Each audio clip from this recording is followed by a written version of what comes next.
Tu ne regardes pas cette vidéo par hasard. Ce message t'a trouvé parce que tu es sur le point de vivre un tournant divin.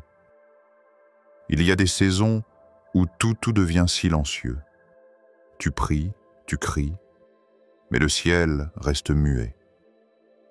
Et pendant ce temps, ceux que tu aimais s'éloignent, te laissent seul. Mais écoute bien, ce silence n'est pas une absence. C'est une stratégie céleste. Dieu est en train de préparer quelque chose de plus grand que ce que tu avais imaginé. Si tu ressens que ce message te parle, écris « Je suis prêt » dans les commentaires. Abonne-toi maintenant et active la cloche pour ne pas manquer les prochaines révélations. Parce que ce n'est pas juste une vidéo, c'est une parole pour ta vie. Dieu t'a mis à part, pas de côté. Il y a des silences qui blessent et d'autres qui sauvent. Tu as peut-être pensé que Dieu t'avait oublié, que son absence était un abandon. Mais si tu écoutes attentivement, dans le fond du silence, il y a une intention, une volonté précise. Ce n'est pas que Dieu s'est éloigné, c'est qu'il t'a mis à part. Oui, mis à part. Comme on met à part quelque chose de précieux qu'on ne veut pas exposer trop vite, pas parce que c'est inutile, mais parce que c'est sacré. Tu n'étais pas mis de côté. Tu étais préservé. Quand certains se sont éloignés, quand tu as senti le vide se creuser autour de toi, tu as cru que c'était une punition. En réalité, c'était un affinage, un tamis spirituel. Les départs n'étaient en pas des pertes. C'était des allègements. Ceux que tu pensais indispensables, ceux que tu pensais éternels dans ta vie, ont quitté le navire. Et tu as souffert. Mais ce que tu n'as pas vu, c'est que Dieu fermait doucement les portes. Il opérait un nettoyage invisible, parce que certains visages familiers n'étaient pas compatibles avec la prochaine étape de ton appel. Tu vois, il y a des choses que tu ne peux pas emporter avec toi en haut de la montagne. Des attachements trop lourds, des liens trop superficiels. Il fallait que ça parte. Il fallait que ce soit douloureux pour que tu comprennes que ce n'était pas un simple éloignement, mais une intervention divine. Regarde bien ta vie. Combien de relations t'ont vidé au lieu de t'élever? Combien d'entourages t'ont applaudi dans ta faiblesse mais se sont éteints dès que tu as commencé à guérir, à croire en toi, à prier plus fort? Ce n'était pas de l'amitié. C'était de la cohabitation spirituelle avec des gens qui ne voyaient pas ton appel. Alors Dieu a dit « Stop ». Pas par colère, par amour. Il savait que pour que tu t'élèves, il fallait t'isoler temporairement. Non pour t'humilier, mais pour te préparer. Parce que là où il t'emmène, il faut que tu sois léger. Léger de gens. Léger de doutes. Léger d'attachements malsains. Et ce retrait, même si tu ne l'as pas compris, t'a protégé. Protégé des regards toxiques, protégé des mains qui n'auraient pas su te soutenir, protégé des mots qui auraient fini par éteindre la flamme que Dieu allumait en toi, tout doucement, dans le secret. Ce n'est pas un échec, ce n'est pas une mise à l'écart, c'est un repositionnement céleste. C'est l'acte précis d'un Dieu qui ne fait jamais d'erreur. Et si aujourd'hui tu es là, c'est parce qu'il t'a gardé, mis à part, en réserve. 2. Le silence, comme lieu de transformation. Il y a un lieu que peu choisissent. Un endroit invisible, sans foule, sans écho, sans applaudissements. Un espace étrange, suspendu entre le plus et le rien. C'est là que tu as été conduit. Le désert. Mais pas un désert de sable. Non. Un désert intérieur. Là où les mots manquent, là où la prière devient soupir. Là où même les larmes semblent se perdre dans l'air, tu l'as connu, ce silence lourd, presque sacré. Tu as regardé autour de toi et rien. Pas de signe, pas de porte, pas de voix. Juste Dieu et toi. Tu croyais que tu étais oublié, mais en vérité, tu étais en construction. Pendant que d'autres multipliaient les apparitions, tu étais en retrait. Pendant qu'il collectionnait les regards, tu collectionnais les moments dans l'ombre. Mais ce que tu ne savais pas, c'est que l'ombre était l'atelier de Dieu. C'est là qu'il façonne les âmes appelées à porter du poids. Là qu'il dépose des secrets célestes. Il ne te préparait pas à être vu, il te préparait à être prêt. Le silence t'a vidé, pour mieux te remplir. Il a éteint les bruits, pour que tu apprennes à reconnaître sa voix parmi 1000 autres. Il t'a brisé, non pour te détruire, mais pour faire de toi un vase qui ne fuit plus. Tu vois, les grandes œuvres ne naissent pas dans le bruit. Elles naissent dans des lieux cachés. Les racines d'un arbre ne font pas de bruit, mais ce sont elles qui le tiennent debout quand la tempête vient. Et toi, tu étais en train d'enraciner ton âme. Ce désert, ce silence, ce rien apparent, c'était une salle secrète où Dieu écrivait un chapitre que le monde ne verrait qu'après. Tu ne voyais pas de progrès? C'est parce que ça se passait à l'intérieur. Pas de lumière? C'est parce qu'il travaillait en profondeur. Dieu ne te voulait pas impressionnant. Il te voulait solide. Il ne te voulait pas rapide. Il te voulait ancré. Il ne te voulait pas juste visible. Il te voulait vivant. Le désert n'est pas une punition. C'est une formation. C'est là que Moïse a reçu l'appel. C'est là qu'Élie a entendu la brise légère. C'est là que Jésus a été fortifié. Tu fais partie de cette lignée. Tu as marché dans le rien pour être rempli du tout. Et pendant que le monde ne voyait rien, Dieu traçait une trajectoire qu'aucun homme ne pourrait effacer. 3. La douleur avait un sens, chaque larme. Tu t'en souviens. Pas juste la douleur. Le moment, l'endroit. Cette nuit où tu as regardé le plafond en silence, les yeux ouverts, incapable de respirer, où tout en toi criait, mais personne ne t'entendait. Tu n'as rien dit ce jour-là, mais Dieu, lui, il a tout entendu. On t'a trahi, par des gens que tu aurais défendus les yeux fermés. On t'a tourné le dos, comme si tu n'avais jamais compté. Et tu as fait semblant d'aller bien. Tu as souri, mais à l'intérieur, c'était le chaos. Tu t'es demandé pourquoi. Pourquoi toi? Pourquoi autant? Tu t'es dit que quelque chose clochait chez toi. Mais la vérité, ce n'était pas toi. C'était ta lumière. Elle dérangeait. Même à moitié éteinte, elle révélait des ombres chez les autres. Et pourtant, tu n'as pas abandonné. Tu as continué à marcher. Brisé, mais debout. Tu aurais pu te refermer. Tu aurais pu devenir froid, dur, indifférent. Mais au lieu de ça, tu as laissé la douleur te sculpter. Elle ne t'a pas détruit. Elle t'a reconstruit, pièce par pièce. Elle a fait tomber tout ce qui était superficiel. Elle a révélé ce que les saisons faciles n'auraient jamais montré. Ta vraie nature. Ton essence, ton feu. Tu as appris à pleurer en silence, à guérir sans validation, à prier sans garantie de réponse. Et c'est dans ces moments-là que Dieu t'a façonné, pas avec des miracles bruyants, mais avec des opérations à cœur ouvert. Chaque rejet était une boussole, chaque trahison, un filtre, chaque douleur, une école. Tu n'as pas juste survécu, tu as évolué, regarde-toi maintenant. Tu ne réagis plus pareil. Tu ne recherches plus les mêmes choses. Ce qui t'attirait autrefois t'ennuie maintenant. Tu es passé à un autre niveau de conscience, de force, de foi. Et tu n'aurais jamais pu y arriver sans cette douleur. C'est elle qui a brisé la coquille. C'est elle qui a fait sortir le vrai toi, pas celui que le monde attendait, mais celui que Dieu avait déposé au fond depuis le début. Ta force ne vient pas d'un monde parfait. Elle vient d'un champ de bataille. Et chaque cicatrice que tu portes aujourd'hui, c'est la preuve que tu as traversé l'enfer, sans y rester. 4. La pierre rejetée devient fondation. On t'a dit que tu étais trop sensible, trop profond, trop silencieux, trop intense, trop honnête, trop différent. Mais personne ne s'est arrêté pour se demander Et si ce trop était exactement ce que Dieu avait placé là pour un but plus grand?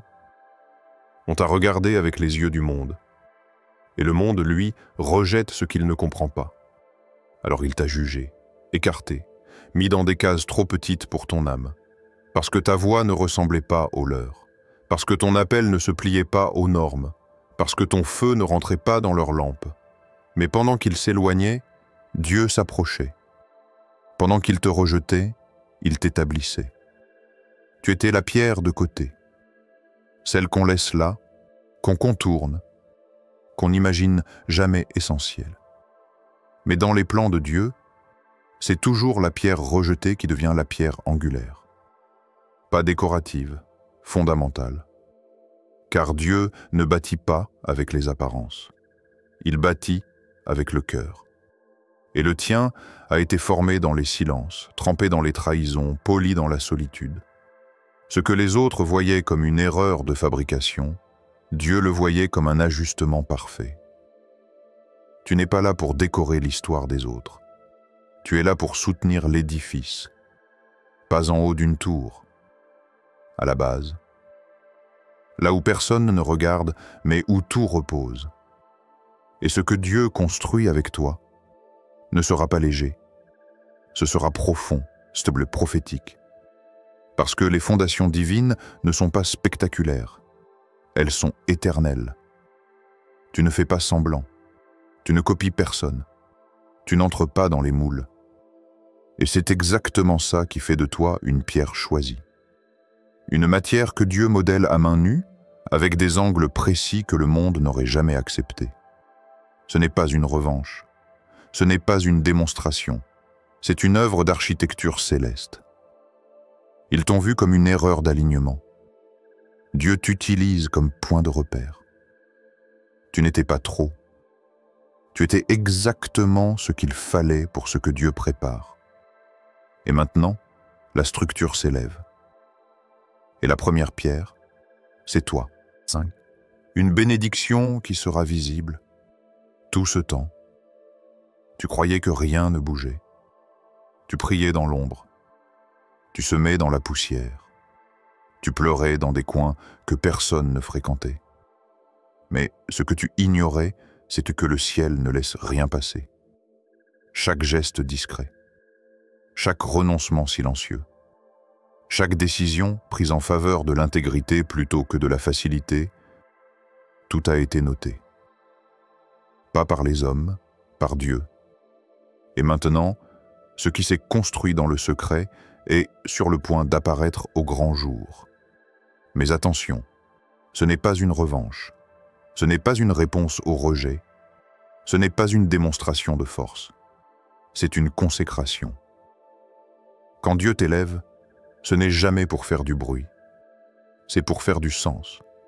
Ce que tu as porté en silence, ce que tu as traversé sans témoin, ce que tu as accepté sans justification, c'est ça qui va parler maintenant. Et ce ne seront pas tes mots, ce sera ton rayonnement. Les gens n'auront plus besoin de demander ce que tu as vécu. Ils verront ce que Dieu a fait. Ils verront ta paix, ton équilibre, ton autorité tranquille. Ils verront une lumière qu'on ne peut pas acheter, qu'on ne peut pas apprendre. Une lumière qu'on ne peut porter que si on l'a reçue dans le feu. Tu n'as pas couru après les projecteurs. Tu n'as pas forcé l'attention. Tu as marché avec constance. Tu as obéi même quand tu ne comprenais rien.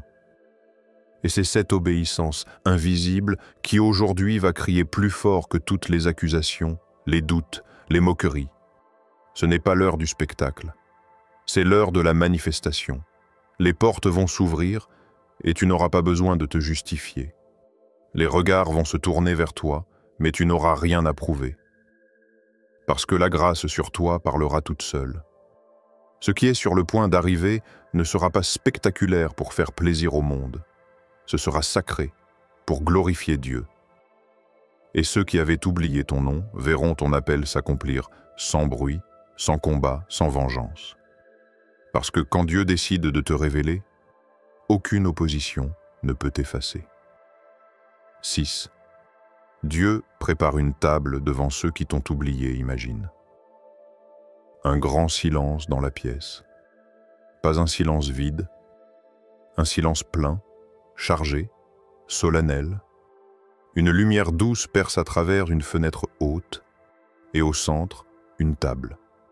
Longue, magnifique, dressée avec soin, pas clinquante, sacrée. Ce n'est pas toi qui l'as mise en place. Tu n'as rien organisé, tu n'as invité personne. Et pourtant, ils sont là, assis, témoins d'un moment qu'ils ne comprennent pas.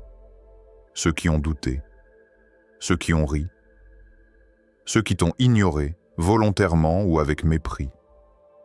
Ils sont là. Non pas pour te féliciter, mais parce que Dieu les a placés là, pour voir.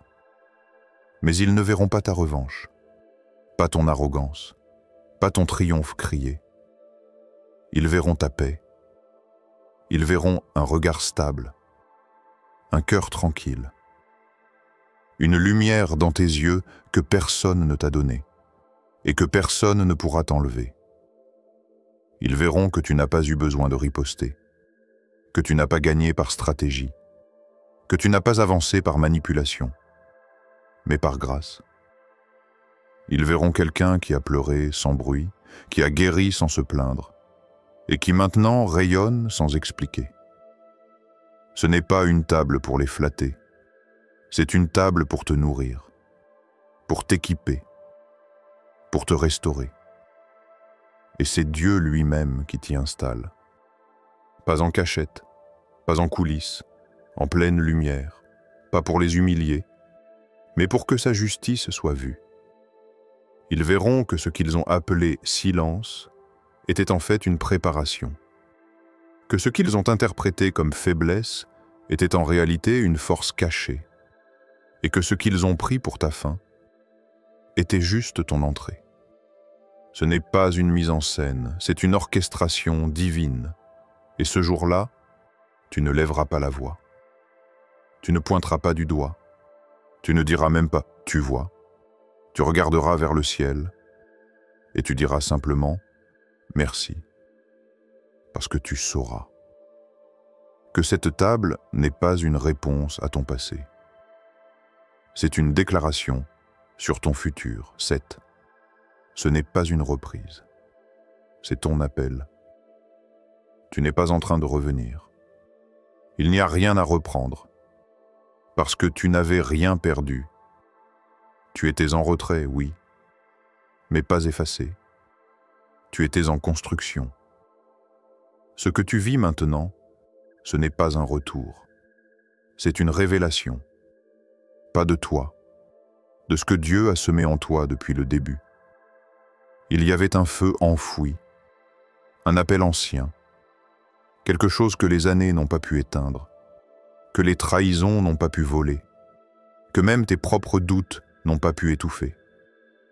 Tu n'es pas là pour faire du bruit. Tu n'as pas besoin de frapper à toutes les portes. Tu n'as pas besoin de te justifier, de t'imposer, de convaincre. Ta simple présence est un témoignage.